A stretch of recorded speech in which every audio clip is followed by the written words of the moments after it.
bienvenidos a esta segunda entrega de Hablemos con los expertos sobre dos enfermedades, la hemofilia y la enfermedad de von Willebrand.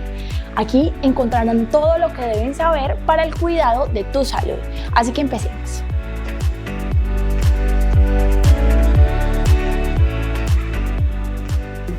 Bueno, saludos a todos, qué bueno que nos están acompañando en otro programa de Punto de Encuentro. Hoy vamos a hablar, los expertos, en las dos enfermedades o las dos coagulopatías más prevalentes que tenemos en el programa y que a veces no las confunden o no tienen muy claro en qué consisten. Entonces vamos a hacer como una síntesis de en qué se parecen y en qué se diferencian. Entonces, para eso vamos a empezar con lo primero, o sea, ¿en qué se parecen? Primero, vamos a recordar un poquito o que ustedes tengan como una manera esquemática de ver cómo es el proceso de coagulación normal. Imagínense un juego de dominó, unas fichas de dominó, y lo que llamamos normalmente el efecto dominó, que una se cae y todas vienen y caen ahí como muestra la imagen, ¿cierto?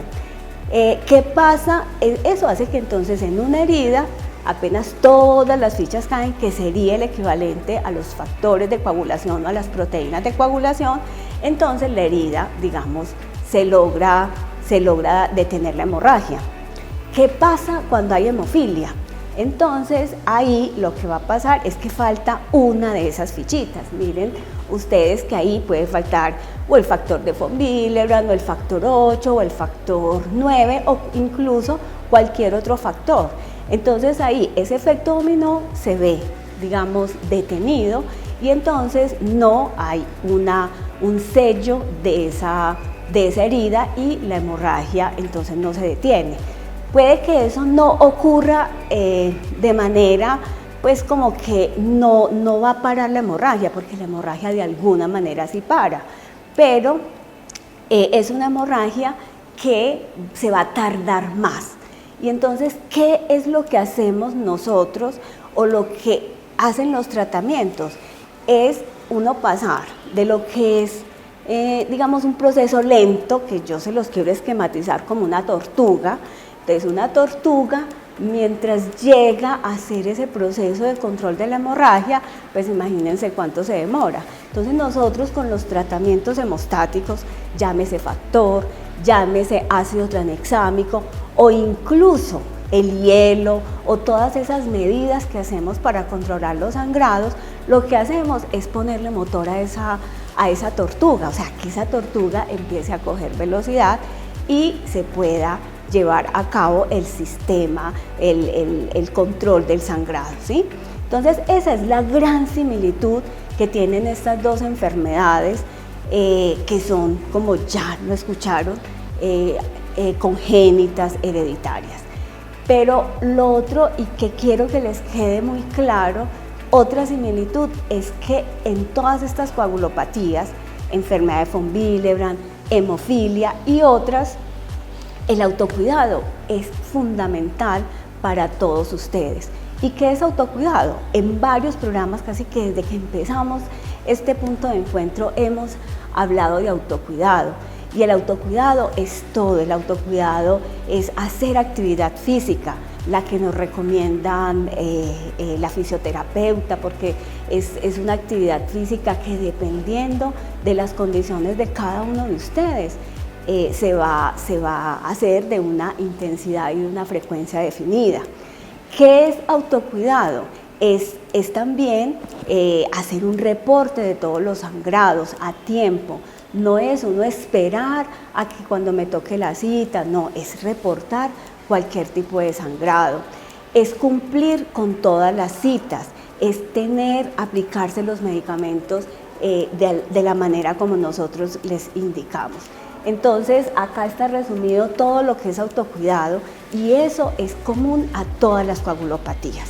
Entonces, ya teniendo claro qué cosas tienen en común, entonces, bueno, ¿en qué se diferencian? Muchos pacientes cuando vienen a la consulta nos preguntan eso, pero ¿por qué este que tiene, a este le ponen esto, o a mí me citan cada tanto.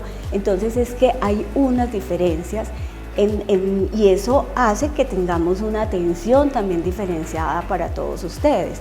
Las diferencias grandes son dos. La primera, el tipo de sangrado.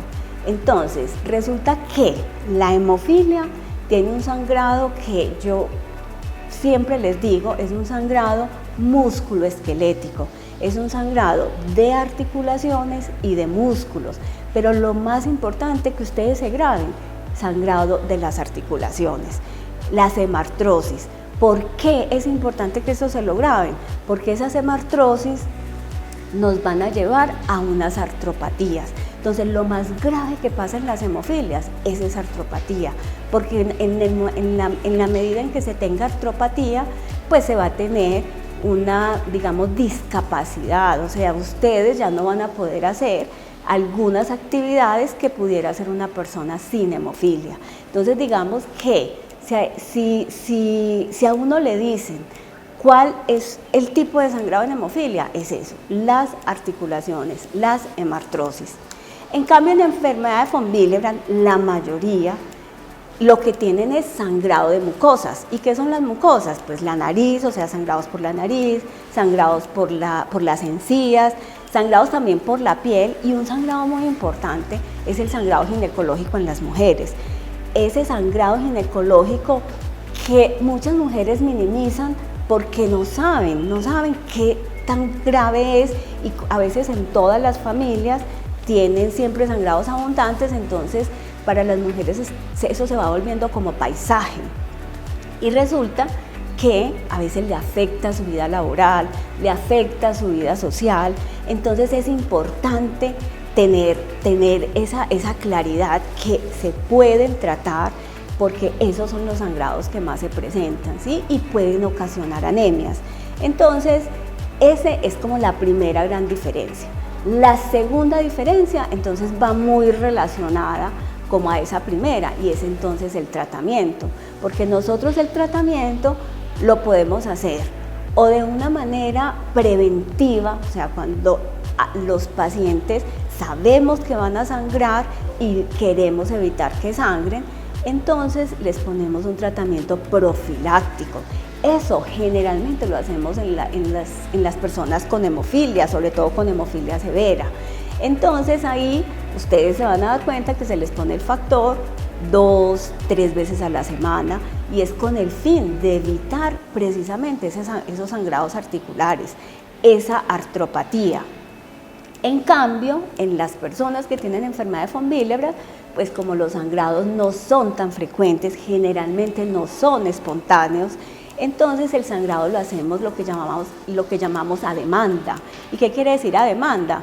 Que le ponemos el ácido tranexámico o el factor cuando tienen sangrados. Entonces nos reportan una gotica de sangre por la nariz, entonces ahí mismo nosotros empezamos a darle el tratamiento y con eso ya lo evitamos. En las dos situaciones, tanto en los hemofílicos que tienen profilaxis como en las personas que están en tratamiento a demanda, siempre que va a haber un procedimiento es ir a una cita odontológica o cualquier otro procedimiento, una cirugía. Entonces también tenemos que adecuar el factor y poner el factor de manera adicional o el ácido tranexámico de manera adicional. Entonces esas son también las grandes diferencias.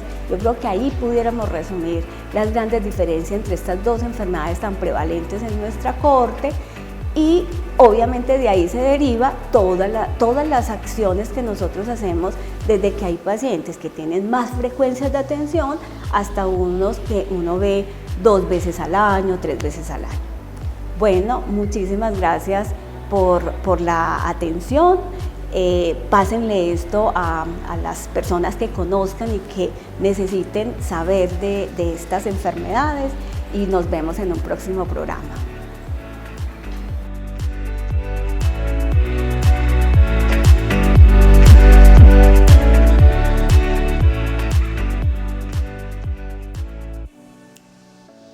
Hola, mi nombre es María Fernanda López y soy ginecóloga y obstetra. vamos a hablar sobre las menstruaciones anormales enfocadas en los pacientes que pueden tener problemas de la coagulación. Lo primero es saber qué es una menstruación normal. Una menstruación normal es aquella que dura de 2 a 8 días, viene cada 21 a 35 días. El número de toallas no es algo que sea muy útil, pero podría serlo para guiarnos un poco, porque se sabe que lo anormal son aquellas pacientes que tienen que cambiarse toalla por hora, que tienen que usar tampón y toalla o siempre deben usar toallas buenas noches. ¿Qué es el sangrado menstrual anormal? Es el sangrado que causa alteraciones en la calidad de vida de las pacientes. Puede ser un sangrado que dure más de 8 días, que sean pacientes que menstruen antes de 21 días o después de 35, pero lo que más molesta a las pacientes y la clave para el diagnóstico es que es un sangrado que altera la calidad de vida por la cantidad, la duración y el dolor asociado. Tener en cuenta que hay muchísimas causas de sangrado menstrual abundante: problemas del útero, problemas de los ovarios, problemas de la coagulación asociados con medicamentos, problemas del endometrio, que es la parte interna del útero, o en algunas veces no sabemos cuál es la causa. Si hablamos de problemas de la coagulación, que es importante tener en cuenta, porque no todas las pacientes van a meritar un estudio para problemas de la coagulación. Entonces, tips para recordar: son aquellas pacientes que desde la primera menstruación presentan sangrados muy abundantes, incluso que han requerido transfusiones de sangre.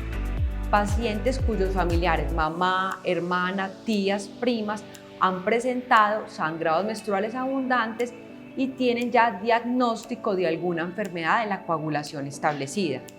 Pacientes que con procedimientos mínimos, caída de un diente, una cortada, un golpe mínimo, presentan sangrados que son desproporcionales al trauma que tuvieron.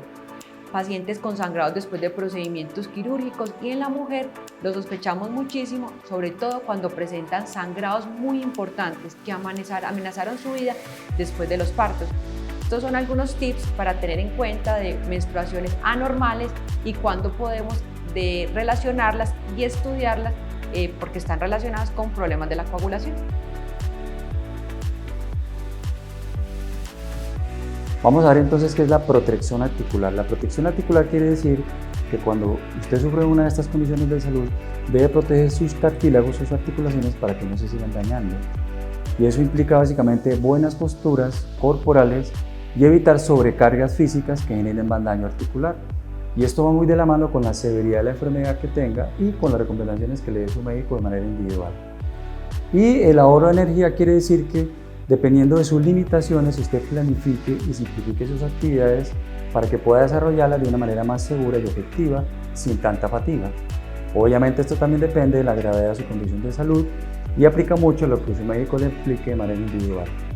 De manera general, como prevención, estas dos recomendaciones, tanto la protección articular como la parte del ahorro de energía, aplican en la prevención de cualquier daño articular, así no haya un problema de coagulopatía, o sea, para cualquier persona. Pero si usted sufre alguna de estas dos condiciones, debe ser mucho más cuidadoso que una persona que no la sufre, para que esta condición de salud no lo lleve a perder más función y para que mantenga una buena calidad de vida.